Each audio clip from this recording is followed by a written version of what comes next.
Afternoon. Can we do a little bit of a roll call in terms of injuries, particularly some of the England guys? Reece James, first of all, he had 27 plus minutes on the weekend. How is he? Did he come through okay? Yeah, he's trained well this week. Happy with Reece. Good to get him some minutes. Thought he played well when he came on as well. So, yeah, largely positive around Reece. And around him going forward, because England are beginning to lose a few right backs. There's nothing in your mind that suggests that he won't be fit and good to go over the next few months for England. I can only comment on the last week, probably in the lead up to the Liverpool game. We were confident he was able to play those minutes in Liverpool. He came through them well. He's trained well this week. So yeah, we're really hopeful we can finish the season in that sort of form. And on the same kind of thing, Levi Colwill obviously came back for you, played the whole game. It's tricky, isn't it, coming back from ACLs, but he has been good to go this week? Same sort of story. Has had really good rehab, has played a few games before. He played for us against Forest. I think his first game back was. He played for the 21s 2 or 3 times. So again, a really good training week. I thought Levi was exceptional against Liverpool, so again, we're really hopeful. And in terms of him, he could have a few more games left. Is he targeting England? Because there's a feeling that Thomas Tuchel could well use a player with that skill set in his side. And does Levi feel comfortable and confident enough to kind of go after it? I actually haven't had that conversation with Levi. I think he's naturally focused on getting himself back playing for Chelsea, and which he's done that now.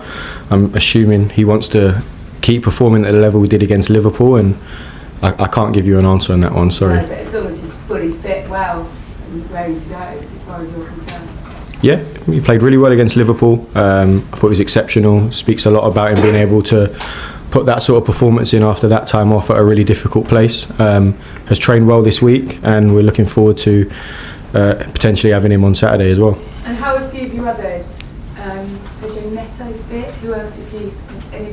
None of the other wingers are going to make it, are there? Is there any other injury doubts ahead of Saturday's final? Pedro Neto and Ali Garnacho have trained well this week, so looking really good, really hopeful with them as well. So yeah, positive signs. How much does this feel a little bit of a salvage mission, and how much can you use that in the build-up to the game to take something away from the season which overall maybe hasn't delivered in the way that Chelsea would have hoped? Yeah, I think our recent form in the league has been way below the standard we'd expect and that we'd showed previously. It's an FA Cup final, so we want to win it. It's a massive competition, prestigious. This club's got history in that competition as well, winning it 8 times. So, yeah, our focus is on that, performing as well as we can against the top side. We've seen at times this season the players have maybe played within themselves sometimes they've excelled. What have you seen this week to suggest that when it really matters, which it does on the weekends, that your players are going to be fully up for this and in the right mindset to go and get the job done? Yeah, I'm confident that we'll get hopefully a similar level of performance we got at Liverpool. I thought we ticked a lot of boxes in that game in terms of what we want from this team and how we get the best version of that. So confident that we can get that again. Just finally for me, this week we've heard a lot about some of the names that might come in. The Chelsea fans that have maybe struggled to love their side this season, how excited should they be by where the club look like they're going next? You know, being linked to the likes of Xabi Alonso. It's a big week for you. You want the fans to be on your side, for them knowing that they've got this sort of possibility of a really big name manager coming in. Should that excite them? Yeah, there's a lot of names linked with the job. It's not really my place to say who's going to get it, who should get it, who's a good manager, who's not a good manager. My job is to prepare the team for Saturday, and that's all I'll be focusing on. Thanks, Gail. John? Hi, Callum. I think Pat said last night that Chelsea will have a big advantage on Saturday because obviously they played on Wednesday, they've got a massive game coming up on Tuesday as well. What's your response to that? Yeah, it's tough when you have a game midweek and you have a triple game week. It's tough. We've had a lot of them this year. But we're focused on ourselves. We're focused on how we prepare. We're playing against an excellent side and an excellent coach. So we need to be at our best, irrelevant if they've had a triple game week or not. So that's what we're focused on. You should be fresher there, presumably. Having had a whole week to prepare. Who's to say? Just one on Cole Palmer, I think it's probably fair to say that he hasn't been at his top level this season. I suppose, having worked with him all season, why do you think that is? And what can you do to try and get the best out of him? I haven't said he's not at his top level. No, I'm suggesting that maybe... You're suggesting that? I'm suggesting that, yeah. I'm not suggesting that. So how do you think he's performed? I think he's had some really good games for us this year. He's had a lot of injuries that he's had to deal with. I was really pleased with Cole on Saturday. I thought he had moments where he showed his level and his quality. So really hopeful that Cole can produce that from now to the end of the season. He's a top player and he's proved that many times. Can I ask you about João Pedro, who's had a real influence this season? How have you seen him grow over the season? João's had a great year. Played many different positions, but he seems to have settled into that number 9 role, and he's got everything you'd want from a top number 9.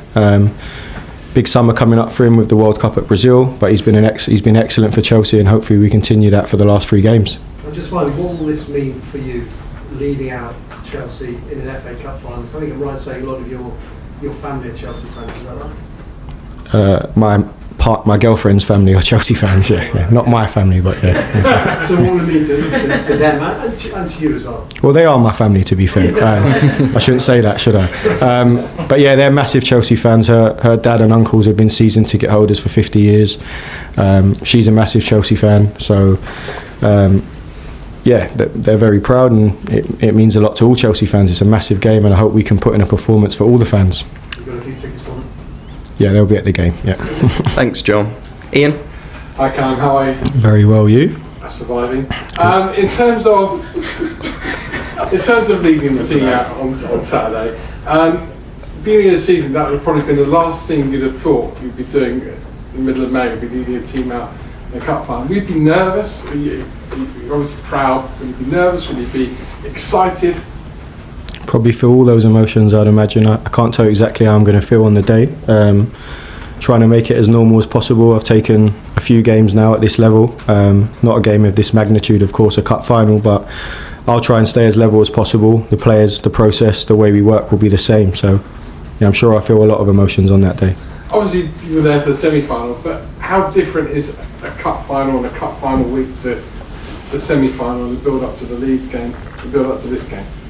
I think it will be very similar from our standpoint. We'll prepare, we'll have the same process in the way we work day to day, whether it's meetings with players, individual meetings, it will all be the same, and we'll try and make it as normal as possible and try and get the same sort of performance we got against Leeds and Liverpool. But it's a massive game, you can't hide away from that, and we all want to win that game. And you've already pointed out, this is a football club that wins trophies. Depending on, irrelevant rather of what happens in the dugout, it always tends to win trophies.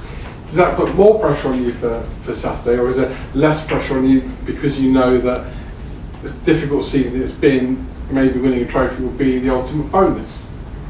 I think when you're at a club of this magnitude, and like you've mentioned, the history that this club's got in this competition and winning silverware, and there's always pressure. There's pressure to win every game, but this game as well, there's pressure. You have to accept that and embrace that.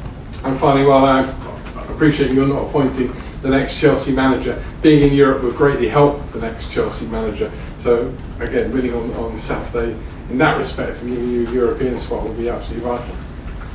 Yeah, that's very true. Yeah. Thanks, Ian. Rob?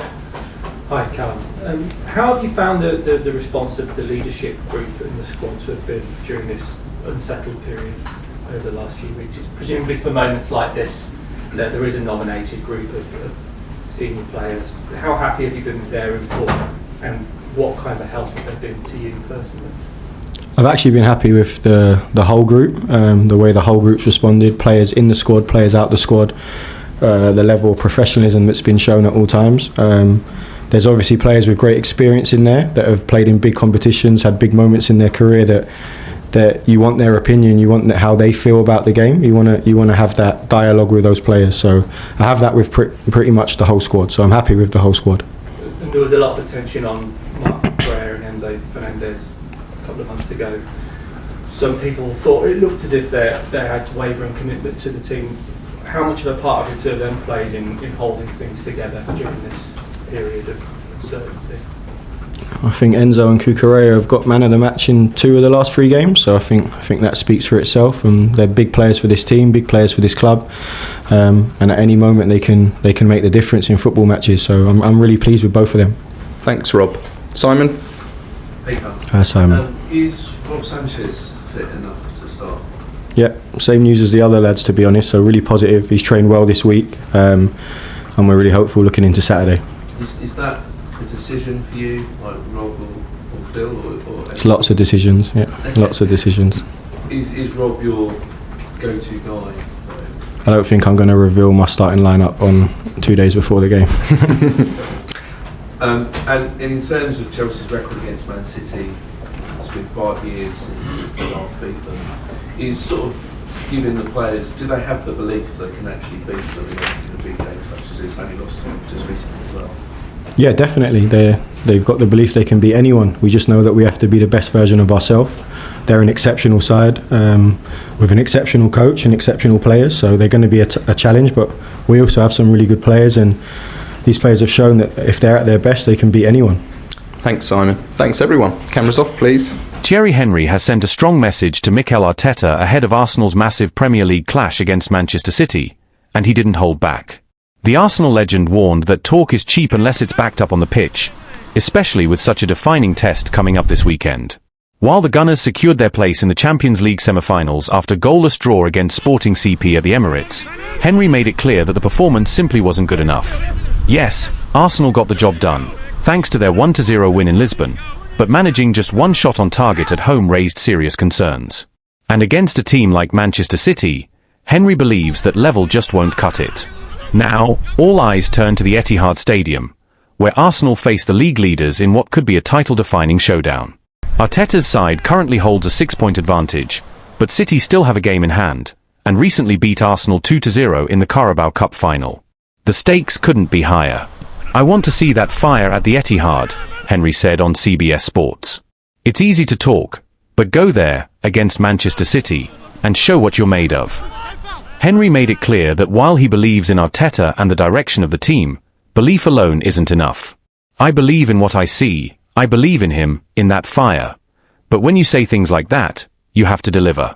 And I didn't see it tonight. Despite his criticism, Henry acknowledged the significance of reaching the Champions League semi-finals, something that doesn't come around often. We're through, and I'm very happy. A semi-final, it's huge. I never won it, but I did win the league. Now go to Manchester City and win. That's what I want to see. I believe in Mikel, yes, but show it. When asked how Arsenal should approach the game, Henry was blunt. Not like tonight. Not like against Bournemouth, or Brighton away, or what I've seen at times this season. And when questioned whether the performance against Sporting would be enough to beat City, Henry laughed. The Manchester City I've seen recently? They've won 4 in a row, and even Liverpool were in the mix. It could have been more. Still, Henry remains hopeful. In fact, he's been consistent in his belief since the start of the season. I truly believe we can win the league this year.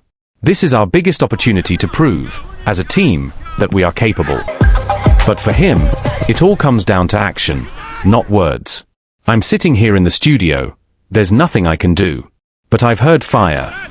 Now I want to see that fire at the Etihad. One moment that stood out to Henry was Declan Rice's reaction at full time. Look at his face. Go back and watch it. A lot of players were smiling, but his expression. I don't know. Maybe I need to talk to him to understand what he was thinking. This is a guy who just reached a Champions League semi-final. Henry made it clear, there's no negativity in celebrating the achievement, but expectations must remain high. This is huge, congratulations. It doesn't happen often in our history, so of course I'm happy. But against City, I want the team to win, not settle for a draw. That's it. Arsenal head into the clash with just one win in their last 5 matches across all competitions, including a 2-1 defeat to Bournemouth in their most recent Premier League outing, a reminder that improvement is urgently needed if they want to make a true statement against City. The pressure, therefore, is not just about one match, it's about momentum, identity, and belief at the most critical stage of the season. Inside the Arsenal camp, there is a clear understanding that performances must match ambition. Arteta, speaking after the draw with Sporting, admitted that his team has to improve a lot, particularly in the final third, where their lack of creativity and cutting edge was evident. While defensive discipline has been a strength, the The inability to control games and create consistent chances is beginning to raise questions at exactly the wrong time. That concern is echoed by pundits and former players across England, many of whom agree with Henry's assessment. The general feeling is that Arsenal have shown resilience, but not the dominance expected of a team aiming to win both the Premier League and compete deep into the Champions League. Declan Rice, however, has taken a different stance.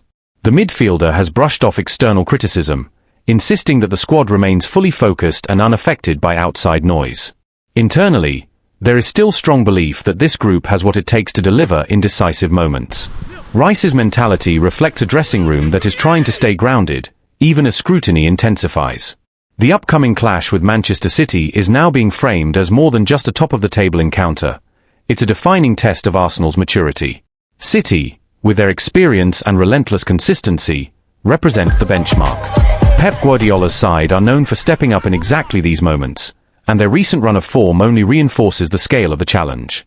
For Arsenal, the narrative is clear: promise is no longer enough. After coming close in previous seasons, this is the point where they must prove they can handle pressure, respond to criticism, and deliver when it matters most. Supporters are divided. Some see this as the perfect opportunity to make a statement and silence doubters.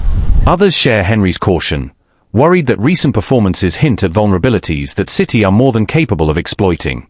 What happens at the Etihad could shape the remainder of Arsenal's season. A strong performance, not just in result, but in attitude and intensity, would reinforce their title credentials and validate Arteta's project. A weak display, on the other hand, would only amplify doubts and hand momentum back to their closest rivals. In many ways, Henry's words have already done their job. They've sharpened the focus, raised the stakes, and set a clear expectation. Now, all that remains is for Arsenal to respond, not with words, but with a performance that proves they truly belong at the top.